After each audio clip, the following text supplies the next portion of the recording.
so we can be forgiven, I suppose. And he's also a working GP. We're looking forward to your calls, 0345 6060 973, and don't forget to watch us on Global Player. Call 0345 6060 973. Tweet at LBC. Text 84850. Cross question with Iain Dale. This is LBC. Well, welcome to you all. Let's go to our first caller. It's Vicky in Hounslow. Hi, Vicky. Hi, evening, Iain, and hi, evening panel. Hi. Hi. So I just had a question as far as how our government's able to say they're democratic or patriotic when the votes on our NHS's health services reduced from the borough to a national level, local level, and such as reducing the ability for someone with a learning difficulty to even be told that they had been enforced with a DNR. Just run that by me again. I'm not quite clear what the question is there.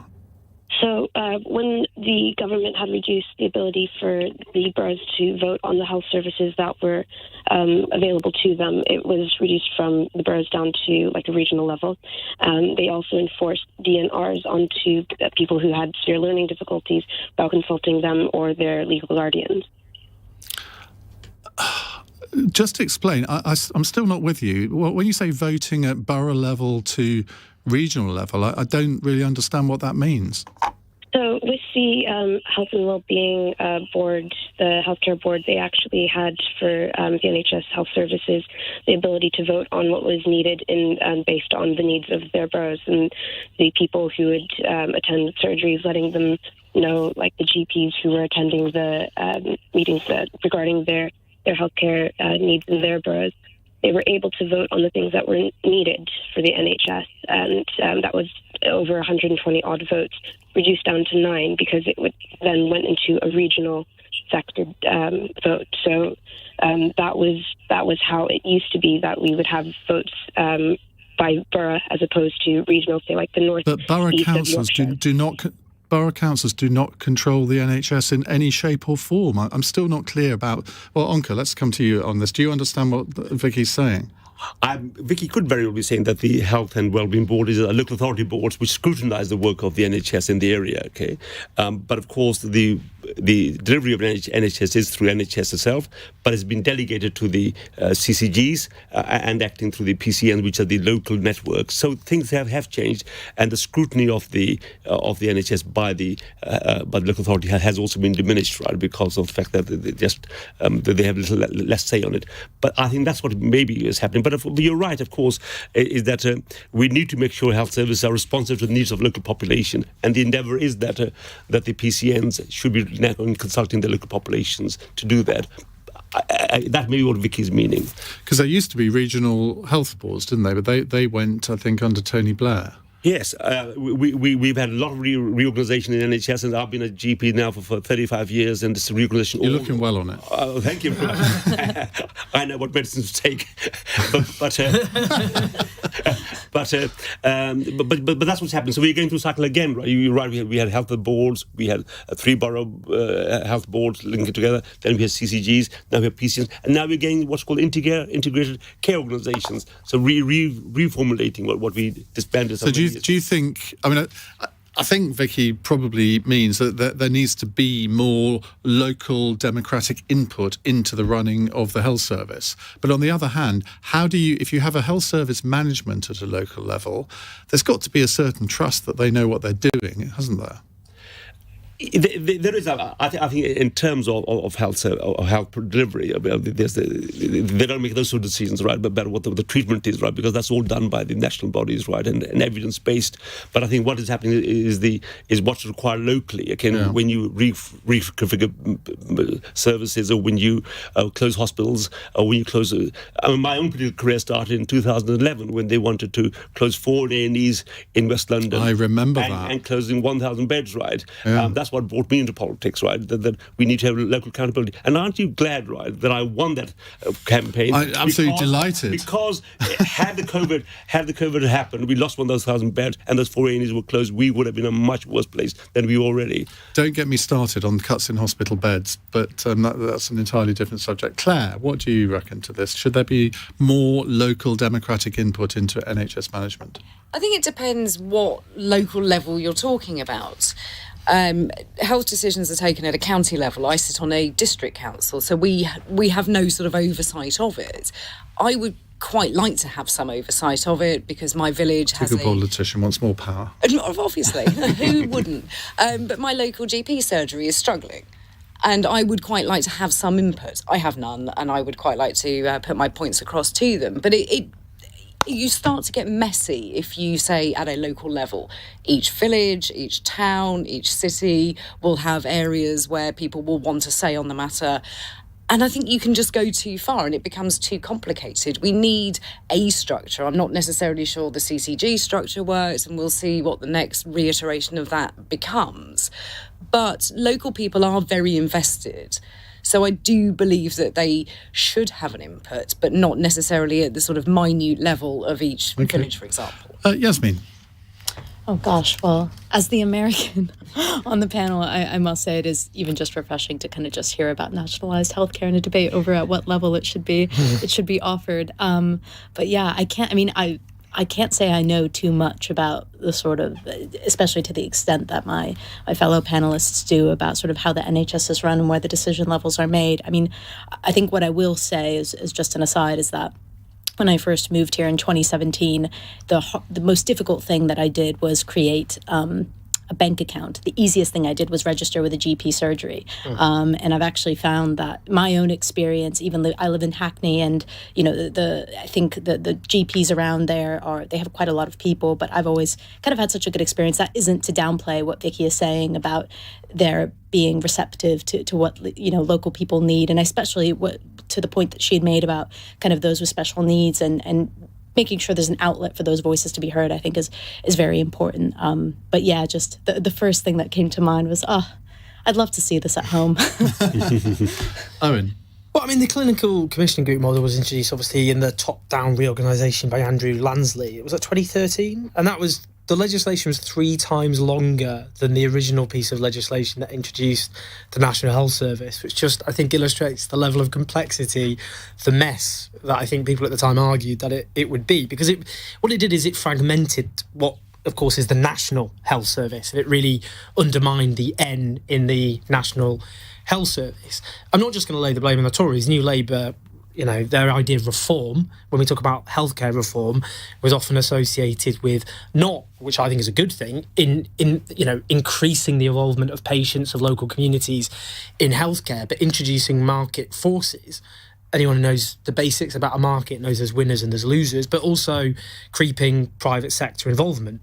That was accelerated under the Conservative Lib Dem coalition and the Conservatives, but New Labour have their own. It went up more under New Labour than it did under the coalition. Well, again, I mean, it was starting from a lower level, but yeah, you're right. They both have. I'm not going to defend New Labour's record. I think it was good they increased the investment in the National Health Service.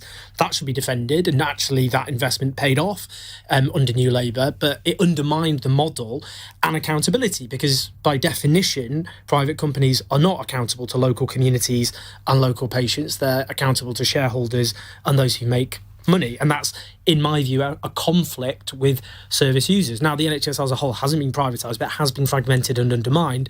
I think we should focus on ways of involving patients and local communities rather than private companies. But haven't we got a fundamental dilemma here? Because if it's a national health service and we're talking about introducing democracy at a local level, inevitably that will mean that in one part of the country you have a service level that's very different from another. I mean, we have that already. But if you introduce more localism into the NHS, it becomes less of an NHS. Well, I mean, obviously there's certain decisions that have to be taken at a national level, because you can't have we do have a postcode lottery, but we want to minimise the postcode lottery. Everyone should expect an excellent level of service wherever they live. Unfortunately, that isn't the case. There are places where you are better off being a cancer patient than others, for example. Obviously, we need to level some communities have greater health needs than others. A poorer community will have higher levels of maybe heart disease. of obesity, of various mental health issues. So actually, if you're going to tailor a service for a local community, then it makes sense to involve local communities, because every community is different. There will be a different demographic makeup. So, I'm not, as someone on the left, I do support public ownership, but I think it's a mistake to think it should just be top down with bureaucrats in Whitehall running something. I think you can have publicly run services that are locally accountable, not least because every community is different and every community has a different health. I mean, take just quickly, there were Kensington and Chelsea, the average life expectancy there is something like 15 years higher than the poorest. So obviously there are different needs which a health service needs to be responsive to.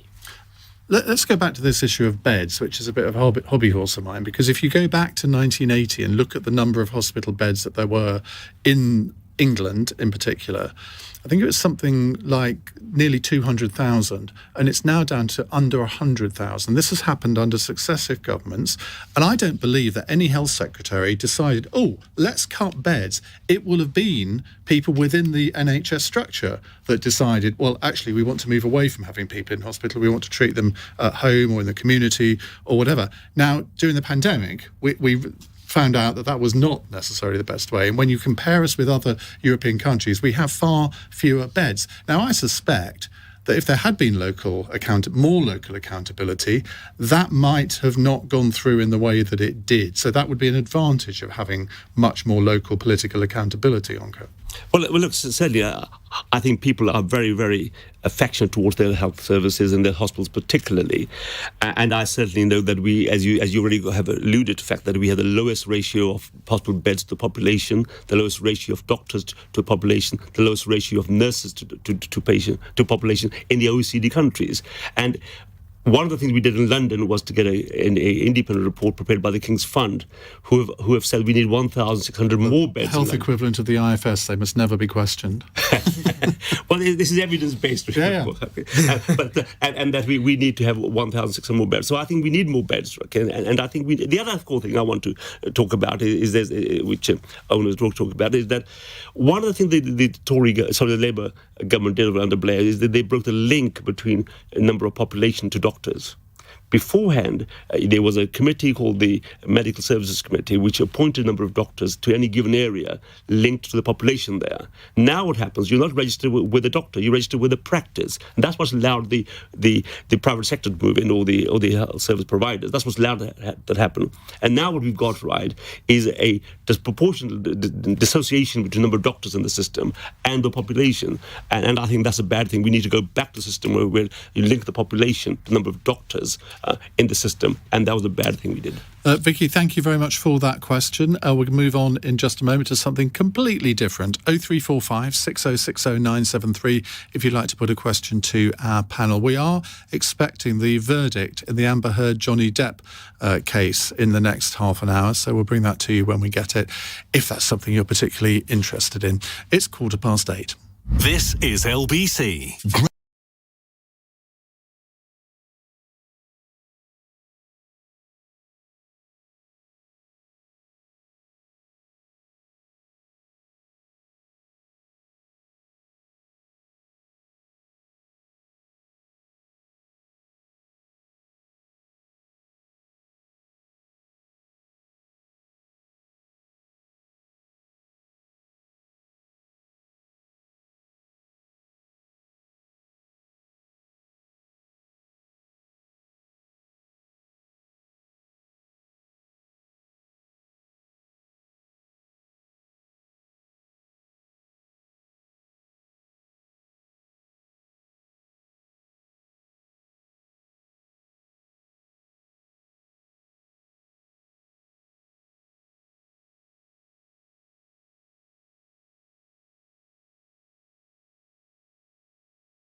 Cross Question with Iain Dale on LBC. Call 0345 6060 973.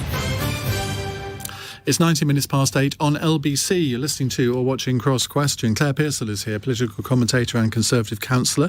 Owen Jones, Guardian columnist and author, hasn't got a book to plug at the moment, but he's writing a new one, or nearly writing a new one. I'm going to get that Ian stop. I'll get PTSD. Yasmeen Serhan is a staff writer at The Atlantic. For those of our listeners who don't know what The Atlantic is, what is it? It's an American magazine. It was founded in 1857, I believe. So we've been around for a while, but it's kind of one of the world's, in my opinion, I think they're one of the world's premier magazines for politics, tech, science, health, culture. And it's become quite big here now, hasn't it? You've recruited quite a lot of British political journalists too. We did, yeah. Tom McTague, Helen Lewis. One of my authors when I was a publisher. Oh yeah. We decided, given our name, we should tackle both sides of the Atlantic. So yeah, we opened our bureau in 2017 and been going strong since. And we have Dr. Onkar Sahota with us. I'm calling him the Speaker of the London Assembly, but he's actually the chair of the London Assembly, and he's the member for Ealing and Hillingdon. Right, let's go to Ben in Clacton. Hello, Ben. Hello, Ian. Hello, panel. It's a royal question. Prince William was reported in the Daily Mail and the Mirror about his idea when the Duchy of Cornwall passes to him as a Prince of Wales. He will try and let some of the properties out to the homeless. Do the panel think this is a good idea? So I actually thought you were going to say that the royal palaces should be made over to homeless people, which, I mean, some people certainly believe that they should. Claire, let's start with you. I think this is kind of a noble idea, but what concerns me is whose responsibility will it fall to? Does that mean that the royal family let out Frogmore Cottage in Windsor, for argument's sake? Do they then become the landlord of that? Or does that fall to the local council, which then has a duty of care, has to go in and make sure everything is right, as they should, but it's another property to take on and it's more expensive. Is that the one that Harry and Meghan It might be. And don't live there anymore? That's the one. That's the one. So I would just be concerned as to who picks up the tab for this. So these things are all very noble and it's a very good idea. But the practicalities are quite difficult. You need to understand the list. But if it's the Duchy of Cornwall, presumably the Duchy of Cornwall controls it all. And but will it? So they would become a landlord? Yeah, well, they are a landlord anyway. I mean, they but not quite. What's that village near Dorchester that is supposedly that Prince Charles, I think, helped design, and it was meant to be a model for the future. Oh yeah, I've been there. I stayed there. I stayed there a few months ago for a wedding. Weird place, really odd. I went there for a wedding, but I don't want to denigrate the community that people obviously very fond of, but very odd. Yeah. It's a bit Swiss, isn't it? So lots of control over what you can paint. Yeah, his taste in architecture sort of thing is appalling. Let's just be really honest about it.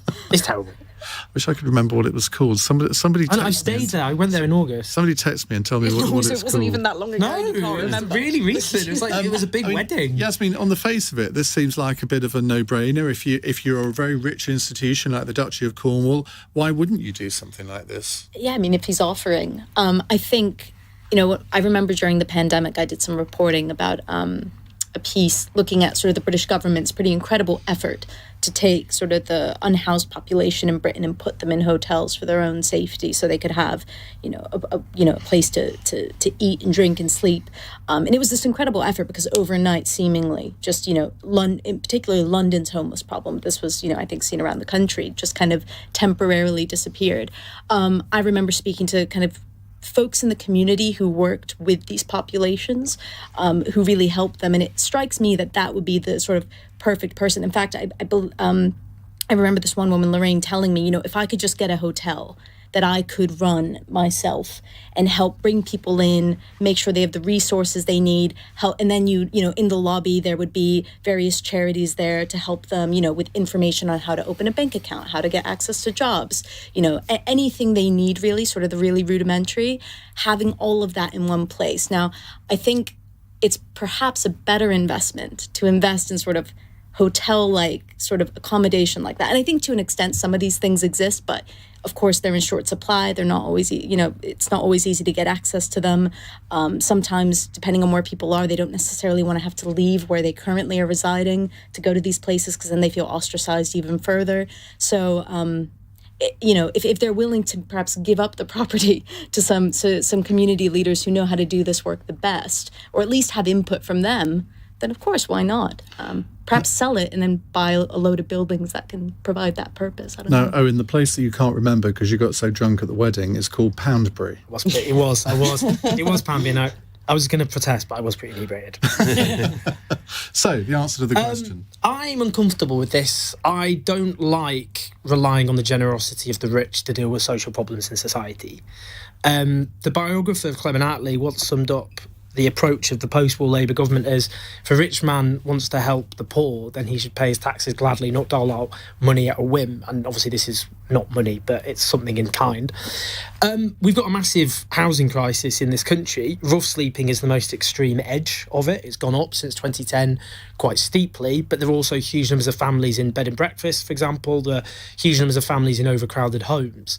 And there are also lots of homes in this country which are left empty, including in London, not just, we're talking about huge, vast royal properties, but also, there was an occupation of Russian oligarchs' empty mansion.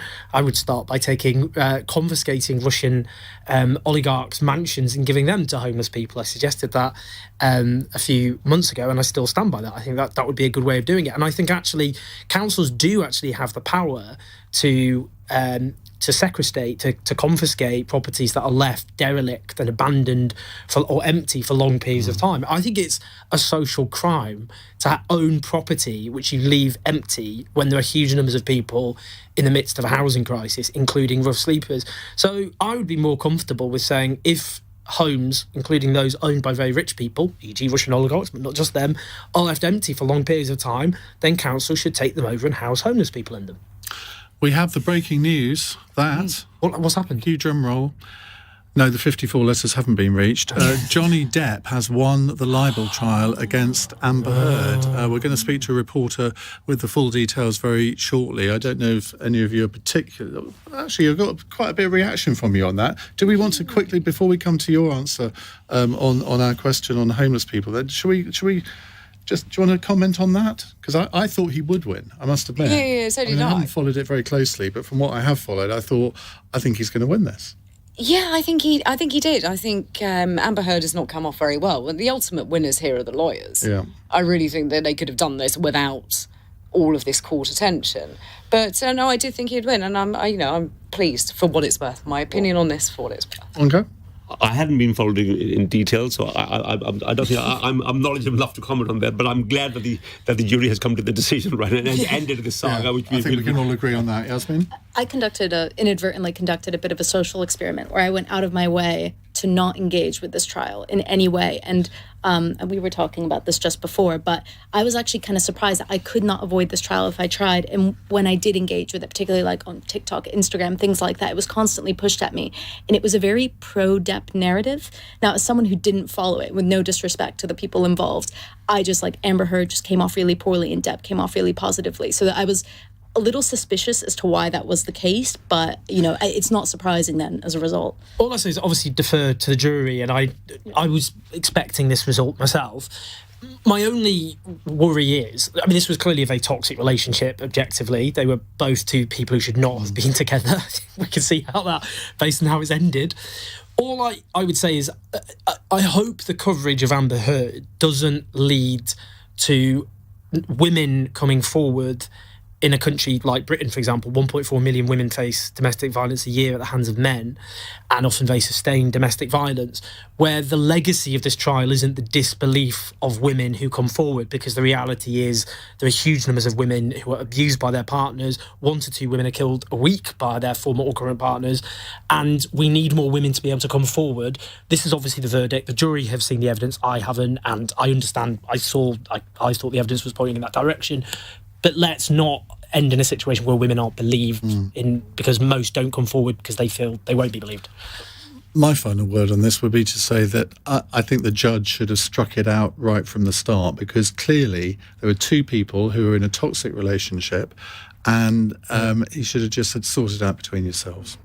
But that's not how the justice system works, I think, not just in America, but here as well. Let's go back to our question from Ben in Clacton. Do the panel think we could use some royal property to house the homeless and so on? Onkar. Well, I think Prince William, reflecting on his future as we celebrate the Jubilee Platinum, is a very appropriate moment for him to do so, to think what can the royal family do for society when we reflect on what a great job his grandmother's done. And I think coming across this idea is a noble idea, but I think we need to do more than that, than just give one property over. I don't think he was suggesting just one. Okay, well, he will need to do a bit more than that, okay. But certainly, I think that this is a noble idea, and it does...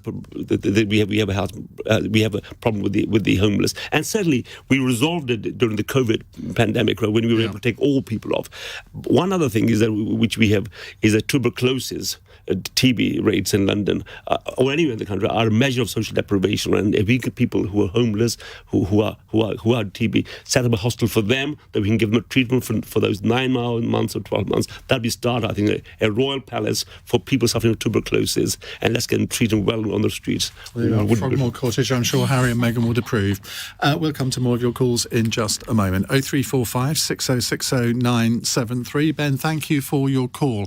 Let's get the latest news headlines at 8:30 with Lottie Morley. A jury has found Amber Heard defamed Johnny Depp when she wrote an article in the Washington Post in which she claimed to be a victim of domestic abuse.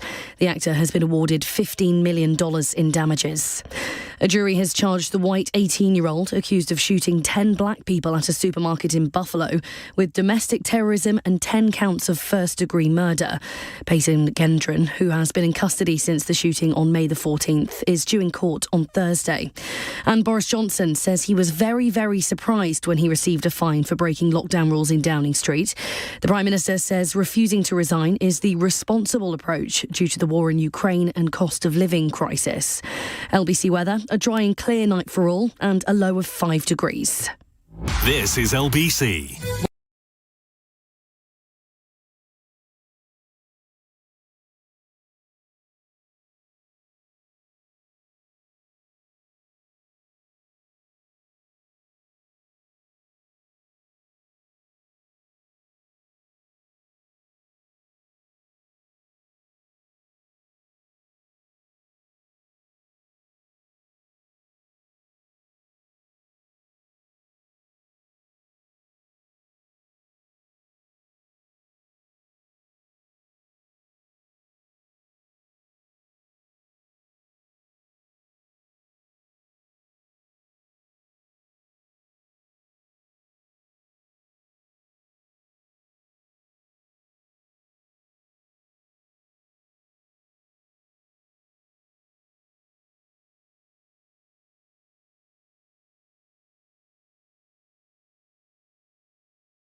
Cross Question with Iain Dale on LBC.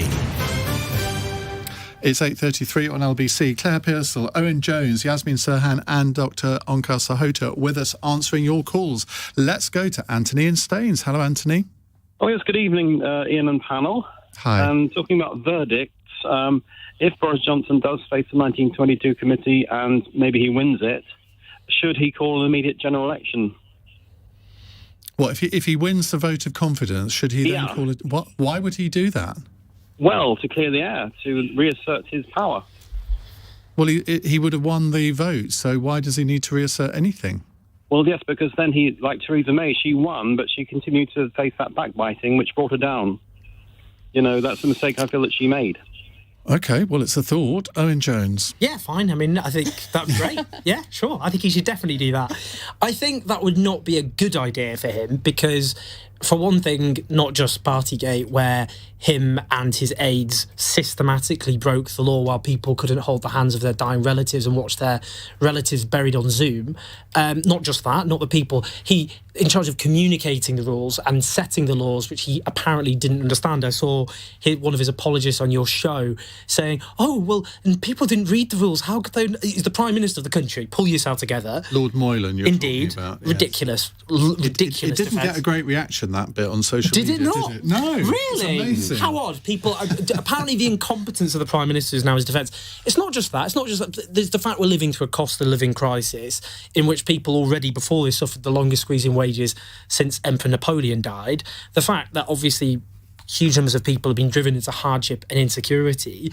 And given the divisions within the Conservatives, I think it would be an extremely bold move. Theresa May, in far more favourable circumstances, when she was 24 points ahead of the Labour Party, called a snap general election and lost her majority.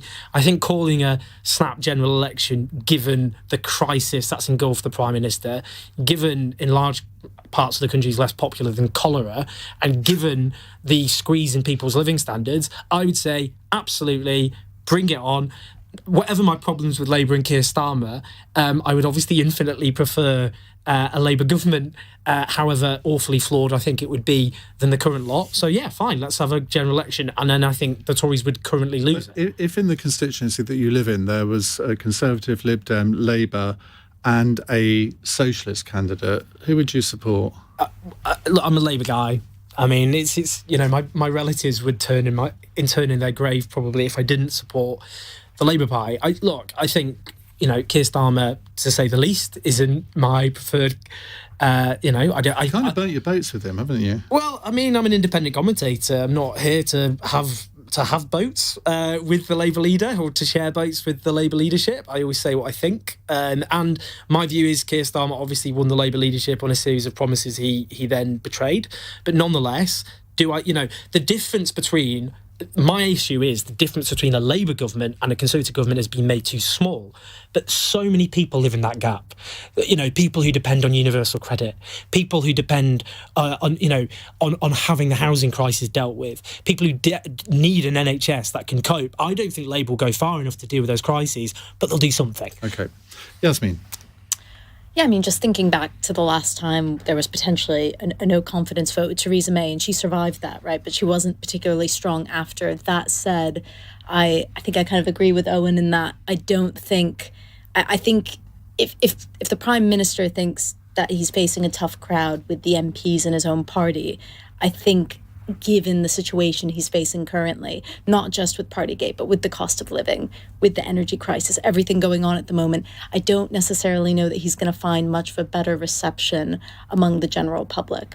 Also, I mean, when the question was read out, my instinct was to quote that wonderful woman, not another one. I mean, Brenda. Brenda. Very good impression there. Thank you. I mean, it's not like an election happened that long ago, but I just don't know if that is the answer, especially right now. I think if there were an election now, I wonder what the turnout would be, because I think there'd be a lot of Conservative voters that would actually stay at home, and possibly people who are on your side of the Labour argument think, well, OK, I want to vote Labour, but I just can't while he's leader. Claire? No, please. No, I can't go through yet another election. I've been through that many in the past few years that I can't quite take it at the moment. I think that it would be a really bad move. The Conservatives would definitely drop their majority. I don't think Labour is strong enough either to get a majority. So then we're looking at another hung parliament. We're looking at a cobbled together kind of coalition of Labour and some others. Right. Really, I don't think that that's going to work, and the policies that Labour don't seem to have are not going to come through, are they? Because it's a confused message that Keir Starmer's giving us as to what it is he does stand for. So the country is going to look at it and go... Whatever it is, Owen doesn't like it. Well, I don't think Keir Starmer knows, but there isn't... But that's my point. Labour don't have a vision, but I prefer a government... Boris Johnson doesn't have a vision for the country either, but he's still doing some extremely toxic things. I'd take a Labour government without a vision than a Conservative government without a vision that just does terrible things. Onkar. Well, look, I think the issue isn't about that should we hold an election or not, but the issue really is that the Prime Minister has done something very, very wrong and people don't understand it. And if the Tory MPs want to keep him in office, they're going to be held accountable, whether they hold an election now or they hold an election next year or the year after. We are going to hold them to account. But the important thing is, if he survives this no confidence vote, then by what margin does he survive in? Because if he just makes it by a few votes, he's a weakened Prime Minister. It'd be hilarious if it was 52-48. So he'd be a weakened Prime Minister, right? He couldn't carry on, right? And look, the question is that this country deserves better, right? Okay? We have bigger issues, but we can't have a Prime Minister who can't be trusted, who's a lie to the nation, who's lied repeatedly, right? And who's above the law. Let's bring in another caller on a similar subject here, but I think it's quite an interesting one. Martin is in Doncaster. Hello, Martin. Hi, Ian. Can I just say something quickly? I found out my daughter's having a baby boy today, and it's my first grandchild. Oh, bless her. Congratulations. Thank you. And I thought your time was too long on Newsnight last night, Ian. It was a bit, wasn't it? Yeah, you're absolutely right. Sartorial catastrophe. The question was, should we seek to forgive Boris Johnson and Prince Andrew? And that's to the panel. Thank you. Okay, I'm just reminded, Owen, that you wore a woman's blouse on Question Time. First time. That's the last time I take sartorial advice from you. It was an accident. I was first time on Question Time, very excited. My friend said, go and I left a shirt for you. Went on. It went really well. Obviously, the lucky shirt. And then he said, you didn't take my shirt at all. I said, what do you mean? He said, you took my girlfriend's blouse. We've all done it. So, should we forgive Boris Johnson and Prince Andrew? Now, the Archbishop of Canterbury today has suggested that we should all find it in our hearts to forgive Prince Andrew. And by complete coincidence, I interviewed Sarah Ferguson, the Duchess of York, this morning, but more of that anon. Yasmeen. Gosh, two very big questions. I mean, I'll start with Boris Johnson because I think, weirdly, that's easier. Look, I think it's up to the British people in terms of, what they decide is forgivable. And, I mean, I think it's a difficult ask. I think perhaps, and to the extent he's done this, I know he's apologized, but I think what the Prime Minister should probably be doing is asking forgiveness. But I mean, the people... He doesn't think he's done anything wrong, though, does he? I was going to say, I don't think the public necessarily, as it relates to their relationship with their Prime Minister, it's not about forgiveness or not. I think it's confidence. And ultimately, the question is, do they have confidence and trust? Right. I mean, forgiveness is something that you perhaps give to a loved one or a friend. The relationship between the public and the Prime Minister is principally one of trust. So I don't necessarily know if it's about forgiving Boris Johnson, but really a question of, do you trust Boris Johnson? Do you have faith that he's going to represent you to the extent that's required? Prince Andrew? Oh, gosh. I just think... Yeah, I'm gonna no. I don't know. That's someone who, the extent to which I pay attention to the monarchy really just starts and ends at the Queen. Prince Andrew, I think what he's been accused of is quite grim, and I don't, if people. Yeah, I'm just gonna say no. Nothing else to say. What do you think has motivated the Archbishop of Canterbury to say this? Well, I mean, look, on a spiritual level, obviously, I know Christians. Forgiveness is very much part of the Christian faith. I get all that. And I think that's up to him and people of faith. I'm not someone of faith. I respect people who have faith. Whether they forgive people, lots of people forgive, the most heinous of crimes, people whose relatives have been killed by murderers, and then they bring it upon themselves to forgive them, and that's part of their healing process. So, it's up to individuals to do that, but that shouldn't detract from accountability. You can forgive someone on a spiritual level, but still think they should be held accountable for what they have done. And, Boris Johnson obviously has him and his staff systematically broke laws that millions of people abided by at huge cost and sacrifice. When we talk about Prince Andrew, we're talking about someone who associated with a paedophile, and obviously has reached a settlement with someone he allegedly never met for $12 million dollars or whatever it is. And I don't think I don't think either have had any accountability. That he's still the Prime Minister. When, look, homeless people were charged in the pandemic. Children were fined. And you can say, well, Boris Johnson was fined, but fines are punishments for the poor. Because obviously, if you're skint, then 50 quid's a lot of money. If you're the Prime Minister, it's nothing. So he's not had any accountability. And that sends a lesson to the country, which is pretty dire, which we already knew, I'm afraid, which is that, the state, justice, will crash down far harder on the poor than the rich. So if people want to spiritually forgive Boris Johnson, that's up to them. I'm not going to forgive him for what I think he's done to the country, let alone how he's behaved personally. But as for this monarch, Prince Andrew is going to be rolled out for the Jubilee. And again, I do actually, despite supporting an elected head of state, have a lot of respect for the Queen. Like I think most people in this country do.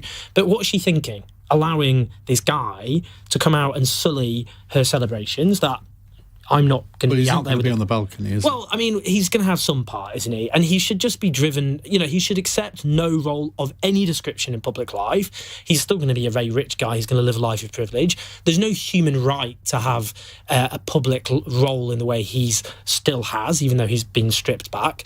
And my view is both need accountability. Forgive in your own time, if that's your belief, and you believe in forgiveness on that level. But both needs accountability, because the powerful don't get accountability in this country. Accountability exists for the little guy. Well, I'm going to give Onkar and Claire a couple of minutes to think about their answer, because the Archbishop of Canterbury has slightly rode back on his comments. This is the statement here.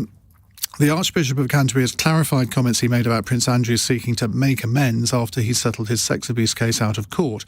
A spokesperson for the Archbishop later clarified that he was not referring specifically to the Duke when he said we must become a more forgiving society, adding he was making a broader point about the kind of society that he hopes the Platinum Jubilee inspires us to be. Well, that's cleared that up, hasn't it? Or possibly not. We'll find out in a moment. 8:46. This is LBC.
Cross Question with Iain Dale on LBC. Text 84850.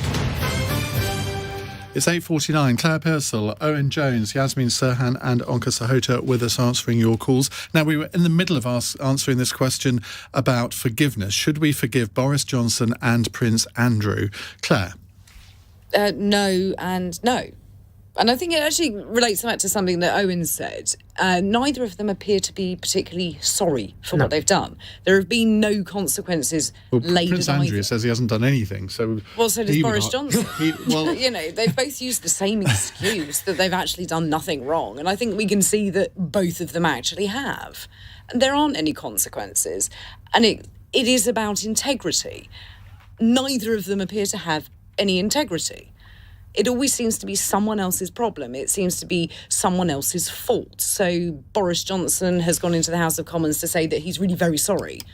And it's always that but, which is something that you get from a child. And I just find this really annoying that we can have this, oh, I'm sorry, but I didn't understand, or I didn't mean to, etc. So no, the flat answer to this is no, we shouldn't forgive them.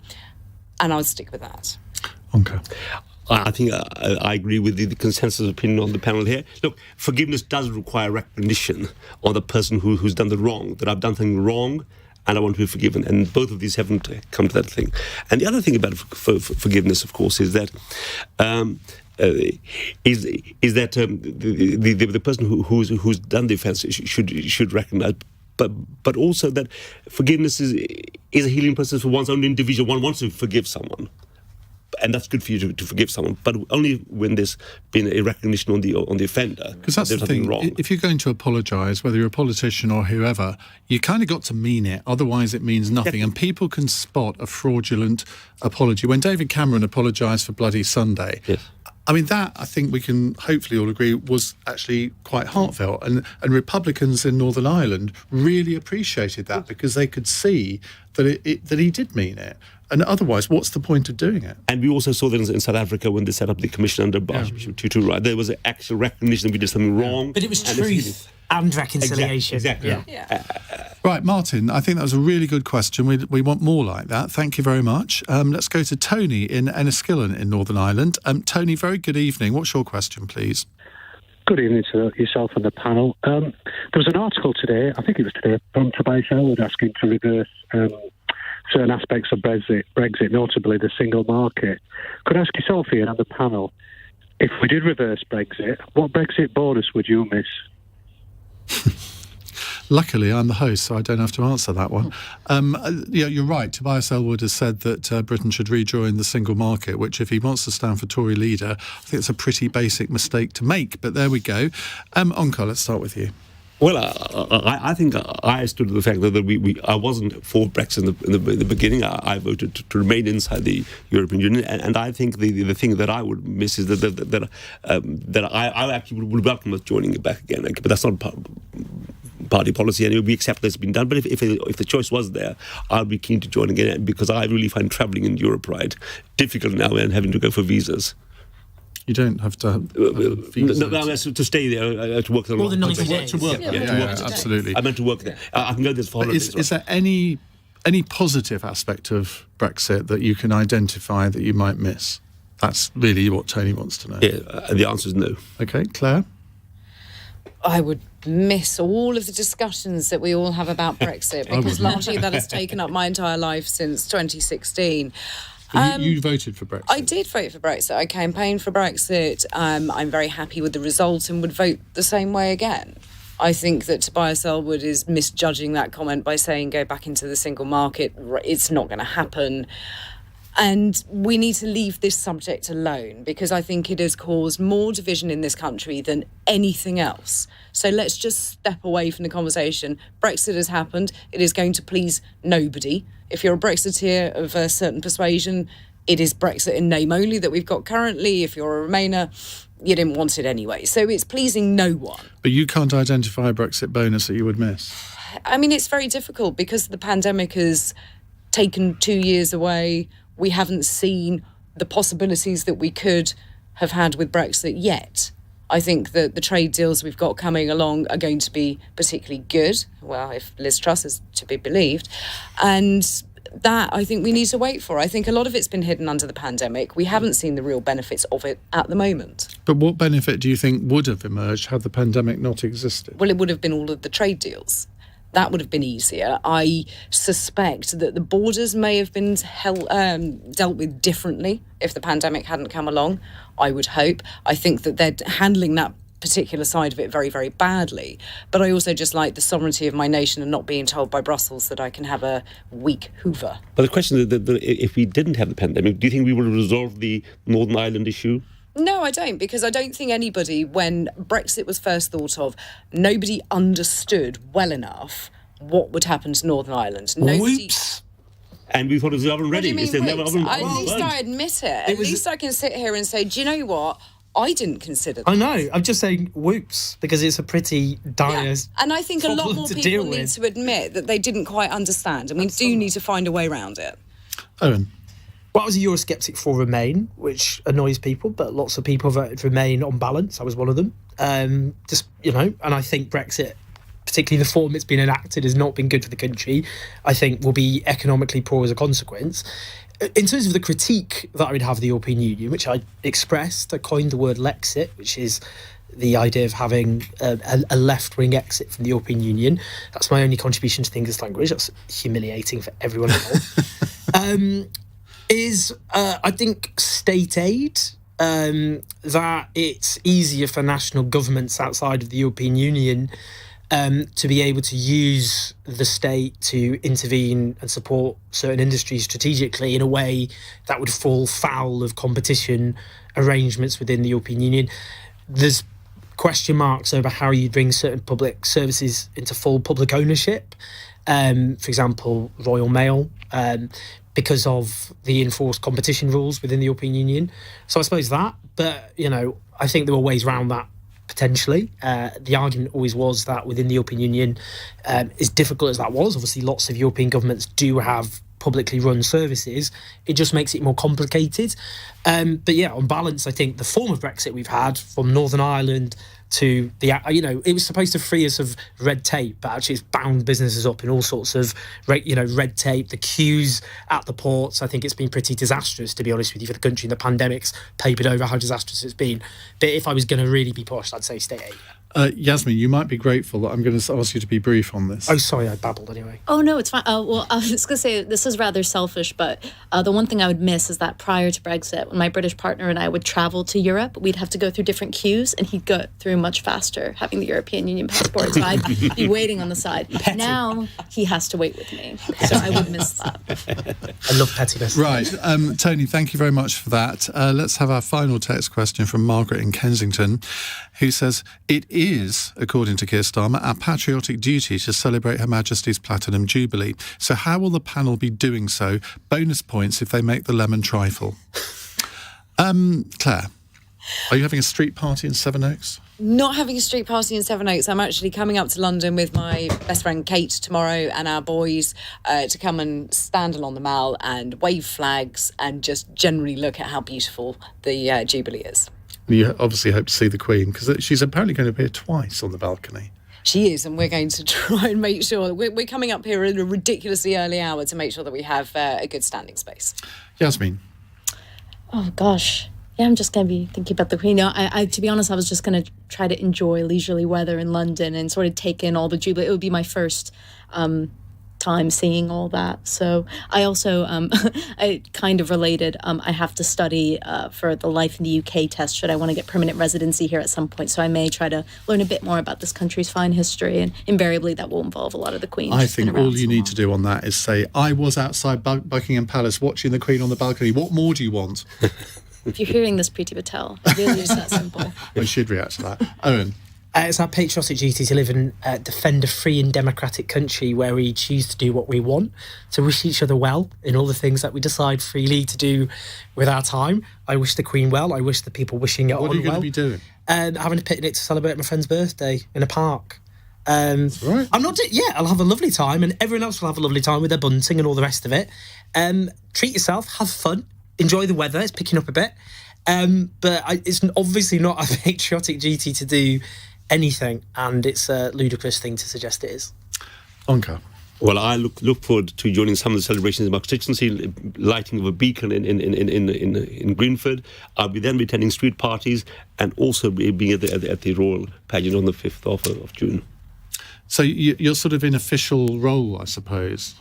I take it that my role is to represent my constituents. My constituents are celebrating the 70 years of platinum, and I'll be joining in those celebrations. Okay. So no lemon trifles then for any of us. I love a lemon trifle. I love it. If somebody wants to cook one, I'll have it. Obviously not, Ian. Look at me. I can barely tie my shoelaces in the morning.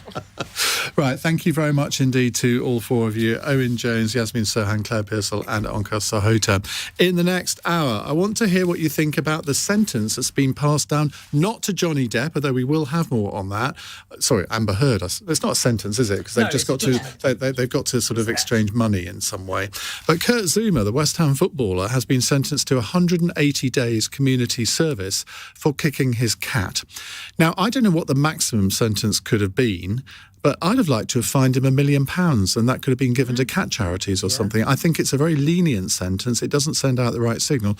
Or do you think it's wrong to treat celebrities differently? It's wrong for a judge to say, well, I'm going to make an example of you. Should they get the same sentences as anybody else? 0345 6060 973. You're listening to Iain Dale on LBC. It's 9 o'clock. On your radio, on Global Player, and Play LBC. leading Britain's conversation. This is LBC. From Global's newsroom at 9 o'clock. Johnny Depp has won his multi-million-dollar US lawsuit against his ex-wife Amber Heard. A jury ruled an article Miss Heard wrote in the Washington Post in 2018 was defamatory. Mr. Depp's claim against Ms. Heard. As to the statement appearing in the online op-ed entitled